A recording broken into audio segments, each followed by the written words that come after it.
অপারেশনটা মনে হচ্ছে সাকসেসফুল। হ্যাঁ, অপারেশনটা সাকসেসফুল কিনা তখনই বোঝা যাবে যখন পেশেন্টের জ্ঞান ফিরবে। পেশেন্টকে ইমিডিয়েট ব্লাড দিতে হবে। সিস্টার, এক্ষুনি আনছি স্যার। ডক্টর দাশগুপ্ত, হ্যাঁ পেশেন্টের প্রেশার কিন্তু ফল করছে। হ্যাঁ, সেটা আমিও নোটিস করেছি। আমার মনে হয় ব্লাডটা দিলে কিছুটা ইমপ্রুভ করবে। কিন্তু কিন্তু এত দ্রুত ফল করছে যে স্যার ব্লাড। হ্যাঁ, লাগা। এক্স্যাক্টলি আমিও এটাই ভয় পাচ্ছিলাম। ব্যাপারটা খুব ক্রিটিক্যাল হয়ে যাচ্ছে। কিন্তু কিন্তু পেশেন্ট কি ব্লাড টানতে পারবে? ওনার তো একটা বেশ শ্বাসকষ্ট হচ্ছে দেখতে পাচ্ছি। হ্যাঁ, সেটা আমিও নোটিস করছি। স্যার পেশেন্ট ঠিকঠাক ব্লাড টানতে পারছে না। হ্যাঁ, ইমিডিয়েট একটা ইঞ্জেকশন পুশ করতে হবে। 1 মিনিট, এদিকে আসুন তো।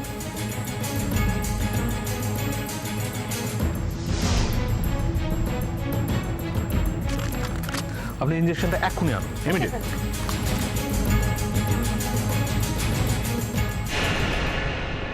কদিন ধরে দিন নেই রাত নেই একখানা নেকা নিয়ে যেন মস্ক করছিল আমার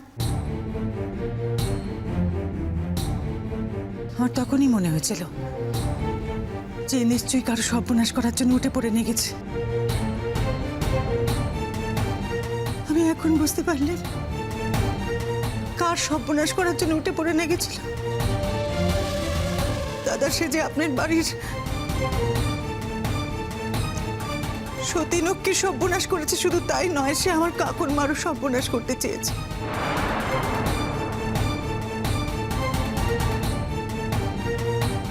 কাকনের সর্বনাশ না করলে যে তার ভাত হজম হয় না দাদা, সে কথা তো আমি জানি।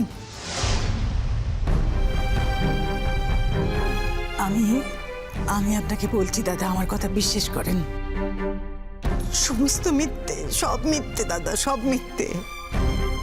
এই লোককে বিশ্বাস করে কোনো সিদ্ধান্ত নেবেন না দাদা। আপনার সেই সতীলক্ষ্মীর স্ত্রীকে আপনি যেখান থেকে পারেন খুঁজে নিয়ে আসেন দাদা। আর এই লোককে শাস্তি দিন। সে যখন আপনার এত বড় একখানা ক্ষতি করেছে, এত বড় একখানা অন্যায় করেছে, সে শাস্তি দিন দাদা। এমন শাস্তি দিন যাতে চিরকালের মতো শিক্ষা হয়ে যায়।